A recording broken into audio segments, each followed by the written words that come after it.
no matter what discipline approach we took, no matter, the parent coaches would say, try this type of discipline or talk to her this way, it didn't work. Extra vitamins didn't work.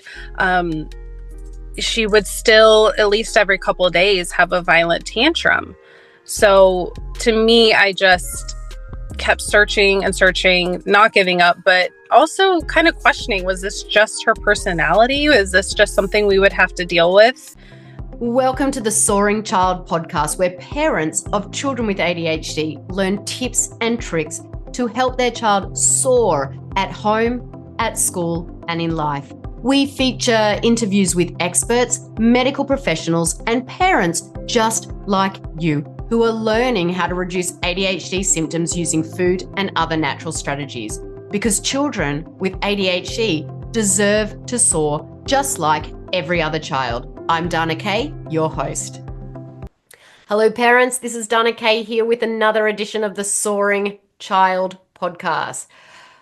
I talk to so many parents who feel trapped in this cycle of frustration and hopelessness, as I did all those years ago with my own son.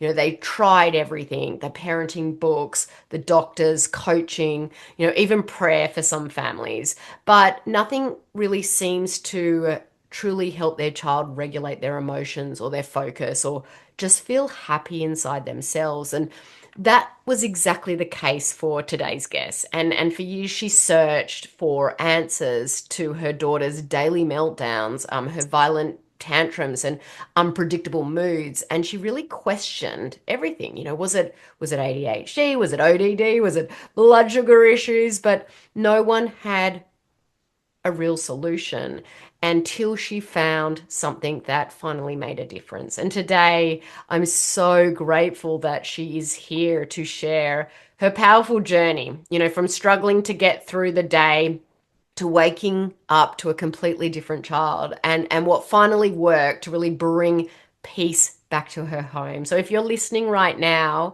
and feeling sort of stuck in that survival mode, this episode is definitely for you. So now it's time to welcome Karla to the Soaring Child. Hi, Karla. Thank you so much for joining us today. Hi, thank you so much for having me. It's such an honor to be on your podcast and share my story. I think it's so wonderful that you reached out and wanted to share this. Let's go back to the beginning. What were the biggest challenges that you were facing with your daughter? What did sort of daily life look like before you found answers? Yeah, so my daughter was born kind of strong-willed. She had a strong personality. So at first, we kind of just chalked it up to, that's how she is. That's her personality. She's a strong girl, which we love. But as she got older, the day-to-day challenges were, number one, I homeschool, and she refused to do school with me. It would end up in tears every single day, both of us. So my husband actually had to step in and do school with her. She wouldn't do school with me. Another huge challenge in our family was the violent tantrums that she would have. When she was little, 2, 3, you expect tantrums, and we totally thought this is normal. As she got older, something deep down told me it wasn't normal, but her tantrums would be hitting, kicking, screaming, slamming doors, attacking me, even my husband, which I was surprised. He's 6'2", and she was not scared, but she would attack us. And as she got older, she didn't grow out of it. I know that feeling. Back in the day, my son sort of had similar challenges and the tantrums and the meltdowns. You think, oh, this is just the terrible twos, or this is the 3-ager, and then this is I won't tell you what I say about the 4s, but I think that a lot of families that are going through this know that feeling, like, is this normal? Oh, right. And so, thank you for sharing that. From knowing your story, you went down so many different paths, sort of, reading books, working with different coaches, even considering that ODD diagnosis, like I mentioned. What sort of made you feel like nothing was quite the right fit? The simple answer is nothing was the right fit because nothing worked. Mhm. No matter what discipline approach we took, no matter, the parent coaches would say, try this type of discipline or talk to her this way. It didn't work. Extra vitamins didn't work. She would still, at least every couple of days, have a violent tantrum. So to me, I just kept searching and searching, not giving up, but also kind of questioning, was this just her personality? Is this just something we would have to deal with? So yeah, nothing worked. So Mm. How were you feeling inside as a mum? Like what was that doing to you inside? that's that's a lot. It was hard. I will say I got to a very low point. Not only did I feel like a bad mom because I could see the family and friends kind of questioning, well, are you disciplining her enough? Are you taking charge? And I have a very laid back personality. So sometimes I did question that. Well, maybe it's me. Maybe I'm not a good mom to her. Maybe I'm the problem. It really got to the point where it almost was tearing our family apart. There was tension in my marriage. I was feeling awful about myself. I was feeling awful about the feelings I had about my daughter. Knowing, she's just a child, and I felt like I wasn't helping her. And in turn, our family was just chaotic and very sad. Yeah, I can tell you, you're definitely not alone there. And I am sure that many of the listeners, including myself, have felt that exact same feeling. I Mhm. used to say to my husband, I don't like my son. I mean, I Yeah, love him, but I just really don't like him. And as a mom, so hard. so hard to admit that, isn't it? Mhm. Thank you for being open and vulnerable there, because I know that it's so hard to actually just even say those words out loud. But I can tell you that listeners that are tuning in today will feel like, they're not alone. Now you had a turning point after discovering my podcast, from what I Yeah. remember. What was it about that moment that sort of made you think this is what I need to do? Hmm. Well, so before that, I actually had, so we homeschool, and in our state, we have to have a homeschool evaluator meet with us and go over the work. And Yep. she was the first person who said, I think your daughter has ADHD. And I said, she's not very hyper. And she said, you might want to look into it. So it was kind of on my mind, but I was like, she doesn't have ADHD. She's not a hyper kid. That's what it is, right? So I was having a very hard day. It was only getting, worse through month to month. And I pulled over, I prayed a desperate prayer, and I went to my podcast because I'm a podcast girl. And I just searched in ADHD, and your podcast popped up. And I had never heard of it. And so I said, okay, just going to go back to the beginning. Let's see what this is about. And I think I started with episode 5 about the ADHD diet. And I also I'm very interested in foods and healthy eating. So I was like, okay, I'm interested in this. So I listened, and immediately you talked about the violent tantrums and the gut health. And it just all clicked. You described my child. And I told my husband that night, I was like, I found this new podcast, and this is it. I know in my heart, this is it. So then I listened to all your podcasts. I gobbled them up. You binge the podcast. I hope and this is whenever I listen to my own voice, I'm like, oh my gosh, how can people sit there listening to my voice on a podcast? So you would have heard me like all my idiosyncrasies. So thank you for sharing that. So what did you do first? What did you where did you start? Well, we were actually traveling at the time, and I knew that I could not change our diets while traveling. Hmm. But each day that we were away from home, it was more and more in my heart, we have to start this, because there was still tantrums and mood swings and my daughter waking up grumpy every single morning. And so I said, as soon as we get back, we are doing this. And my husband was on board because, again, I was at such a low point myself that he was like, we will try anything. Let's just try it. So we decided as a family we were going to start with gluten. That was actually the most daunting to me, but we said let's do gluten. Let's cut it out for a month and see what happens. Right. So, did you, like, I know that that can feel really overwhelming. I remember back in the day for myself, I threw gluten, dairy, soy, 40 food sensitivities out on day one. That is not what I teach anyone. I Right. definitely will say that, Rome wasn't built in a day. What was that first step? Did you throw away all the gluten, or did you just take one product at a time? Talk me through that. We kind of used up what we had, Yep. the loaf of bread, the spaghetti noodles, but when I went to the store, it was very hard. I told my husband, hey, can you watch the kids? I'm going to go by myself. Hmm. And I tried to substitute our favorite things like bread and noodles. And it was daunting. I will say I almost cried. It was just very overwhelming, but I was determined. I said, you know what? It's just a little bit. We don't have to do this forever. Let's just try it for a little bit and see what happens. And and gluten was the hardest for us. It was the most confusing to me. What is gluten? What is it in?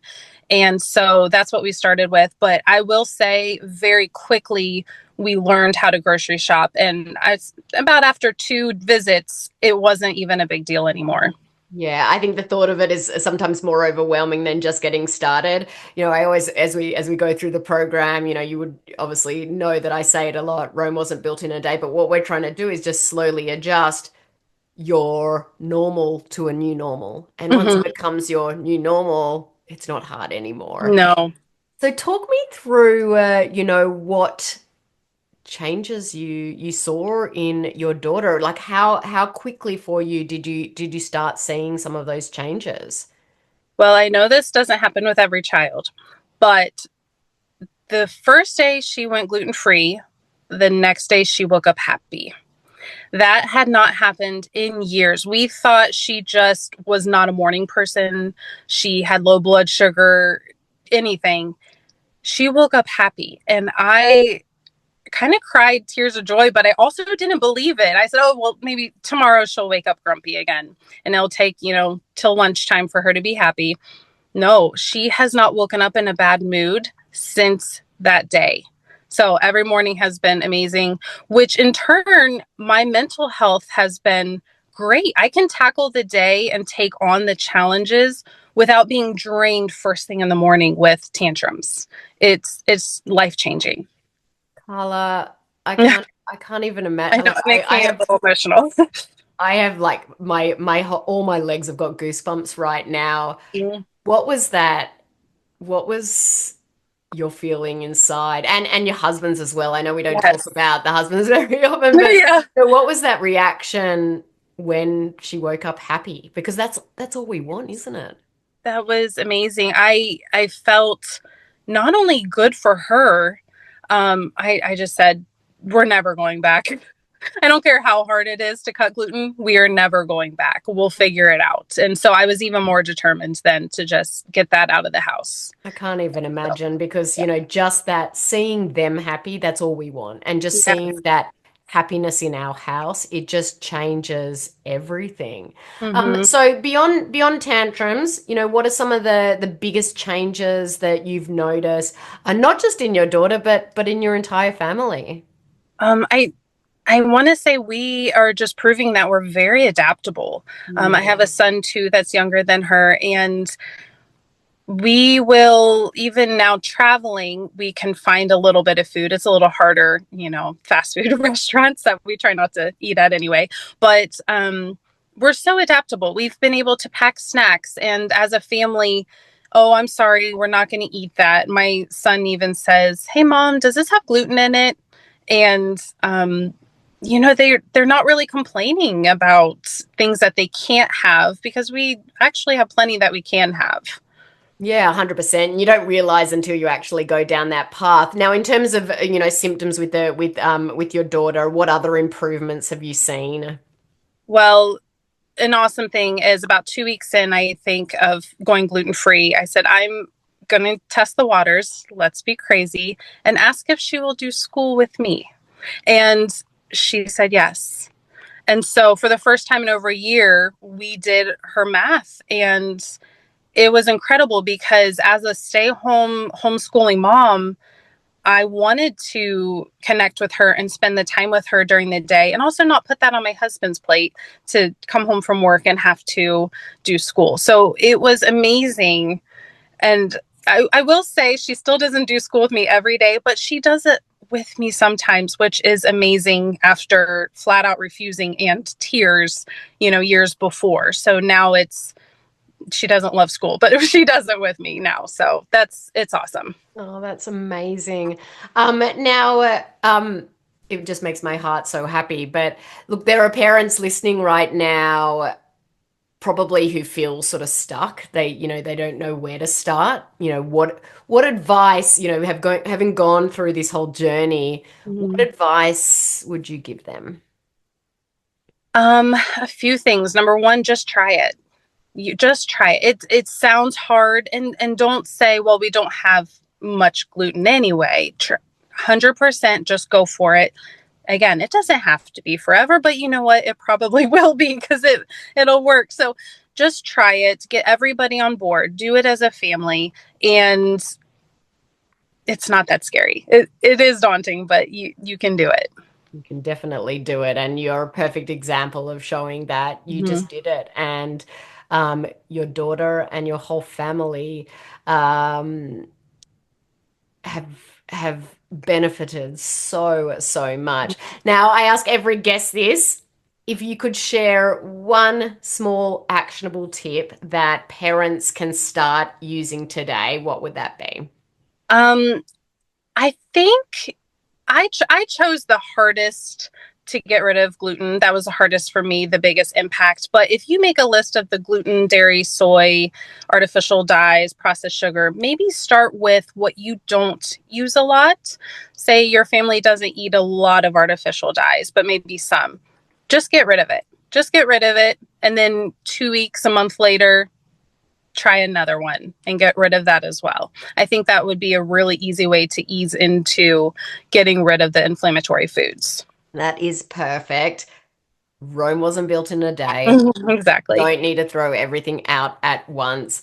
Look, Karla, what an incredible transformation for your daughter, for you, for your whole family. I just want to thank you so much for sharing your journey today. I'm actually a little bit emotional just talking to you.